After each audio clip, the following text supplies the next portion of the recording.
We're going to explore some of the techniques that you need, especially with the bow, in order to get lots of different shapes with the bow and lots of different characters, different strokes, in order to express Baroque music as best as possible. So if you'd like to join in at home, even if you don't have a string instrument lying around, but you might just have a violin lying around, or a cello, or a viola, or, and a bow. Bow is very useful. Join in. And we're going to imagine that the hand is a brush and we're painting an imaginary wall which is right in front of us. And what we're aiming for is a kind of very smooth action and a very kind of creamy feel to it. And if you can imagine that you've got really thick paint on this paintbrush and you've got this wall in front of you and you don't want any bubbles in the paint. You want it to be really, really smooth, no gaps in that paint. That's it. Beautiful. Lovely. I sometimes call this bow yoga because it is a little bit like yoga. So don't forget to breathe at the same time. That's it. Excellent. Now what we're going to do, yeah, keep it flowing, really flowing. That's it. Yeah. This big movement, and you don't ever want it to stop. Now we're going to go sideways. That's it. So yeah, that's it. Violinists, you can kind of already imagine how it might be if you were playing on the string. And you can also imagine, I think images are really, really helpful for this kind of thing. You can imagine that your hand is like seaweed in the water that's always flowing, never ever stops, because the water's always moving. And what I'd like you to imagine now is that you have a kind of resistance there. So you're not just kind of moving, but you're actually pushing ever so slightly with the wrist down. That's it. You're pushing down with the wrist, and the fingers are following. Now we're going to move that into the bow direction with your cellist or a violinist. We're just going to keep the violin in our left hand there, quite relaxed. And we're now going to imagine we have the violin up, and we're going to describe a circle with the arm like this. So really quite high into the air. That's it, beautiful. Yeah, see some really, really good flexible wrists there. A flexible wrist and flexible fingers are really important in order to get into the string and to produce a really intense sound. And you can do it at any speed you like. In fact, what we're going to do now is we're going to speed these up and make them slightly smaller, very gradually. Here we go. Try to make the wrist dictate the movement. Watch your elbow. Is your elbow up? Is it down? Does it feel natural? Good. So now we're going to do some smaller movements. And you can imagine that you'd be doing this in the middle of the bow. Yeah, so we have this little movement going on there. Well done. I know it is a bit a strange thing to do, isn't it? Just to do all these kind of movements. And this arm is all left out. What we're going to do now, though, is we're going to take our bow into our right hand. And we're going to see if we can get these beautiful circles flowing with the bow. So let's do these big circles. So what you're looking for is a really smooth movement. And remember we talked about pushing. Now this kind of push, this feeling of resistance, you can find when you're doing the movement that will then become the down bow right there. And now you're coming up, and that's light. Down. That's it. And so this side of the circle, which is light, feels airy. This is intense, slow. This is more airy. And this is slow and intense. And airy. Well done. You're doing really well. Hope you're doing okay at home. Now we're going to make this circle smaller, like we did without the bow. And what you'll find, or what I find here, is that you really need to employ the fingers in order to get that movement. Try to bring your wrist down and then the fingers will become engaged. Yeah, well done. That's really good. Yeah. For some of you, this is a very kind of new movement, and for others of you, it's a little bit more known and a bit easier. But developing this flexibility will allow you to get all sorts of different shapes and different sounds that, of course, you need in Baroque music, because there's so much nuance in the music. Okay. Now we're going to do some really quick ones.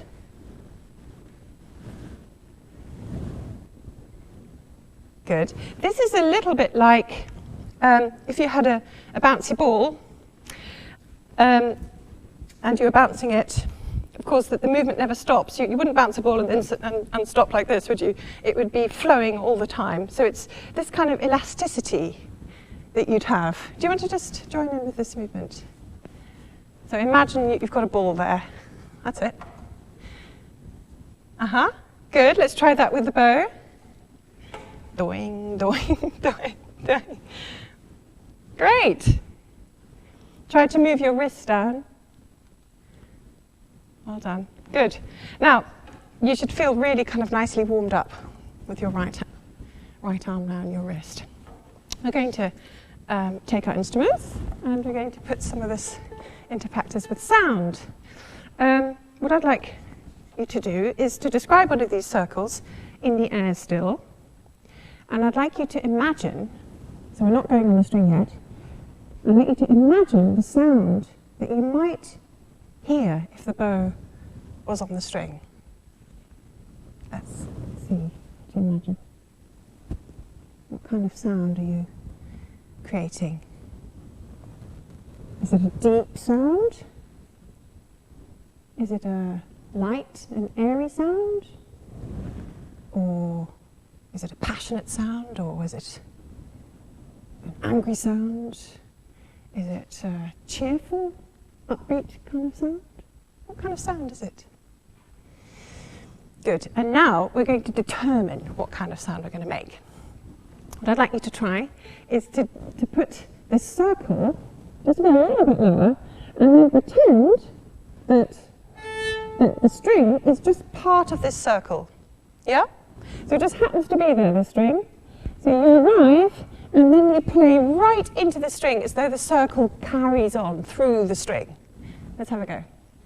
And into the string. Good, and circle up, and in. Don't worry about the landing, doesn't matter if it's shaky. And if it helps you to go down into your knees, that's also good. Very good. Try and keep a straight bow.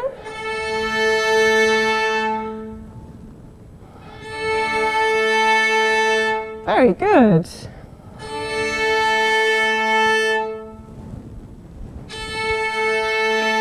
Lovely. Now we're all doing pretty much the same kind of speed, aren't we, all together? So that's a very good thing to be listening out for as well. Are we creating the same kind of sound? Very useful for ensemble playing when you want to sound like one voice. Now I'd like to do a light sound. So we're doing the kind of opposite of what we just did, which was in the string. Yeah, so you feel this kind of resistance, and your wrist is going down, and your fingers are reacting. Yeah. This time we're going to do a light sound, and it's as though we're on top of the string.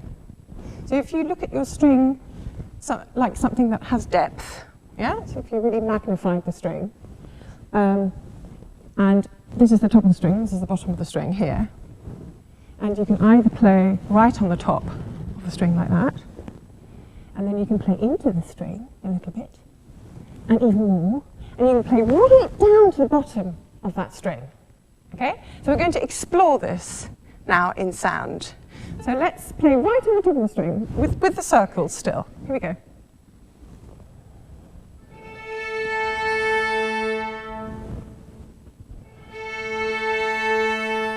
Yeah, really lovely airy sound. Good. Well done. Okay, now we're going to get a bit more into the string, not too much, just a bit. A bit more. Okay, use your wrist to get into the string. Good, and even more now. Good. And slow the bow down. Well done. Yeah. So in your private practice, there's a really lovely exercise that you can do, which is you can discipline, or 1 to 20, however ambitious you might be with your shapes. So number 1 can be really light on top, and then number 2 a little bit in, 3, 4, 5. Let's try that together, yeah? And let's see how much contrast we can get. What I'd like you to think about as well is the speed of the bow. So the more you go into the string, the louder you want it to be, the more emphatic you want it to be, the slower the bow. Okay? Ready? Ready at home? This is number 1. Number 2. Okay, don't give it all away. Number 3. That's good. Number 4. Good. And number 5. Very good. Yeah. Wonder how that feels. Are you making sure that you're going right into the string there? We're going to do the same thing, and we're going to do 1 to 10. Okay?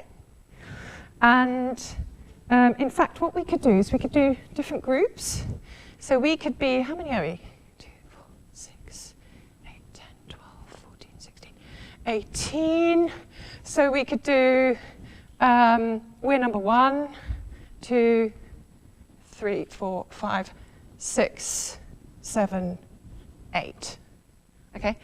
So let's just do 1 to 8, that's fine. So you get the strongest. So we're the lightest, and then it gets stronger. So you need to listen very carefully to what's gone before. Do you understand?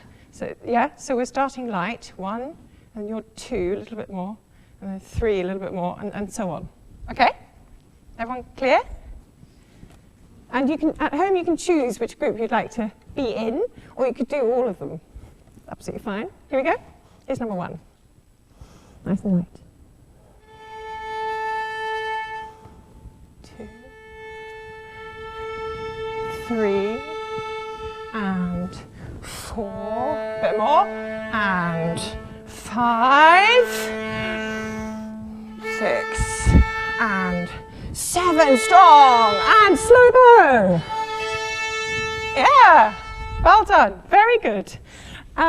So that's something you can do at home. You can also do it with up bows. Don't just have to do it with down bows.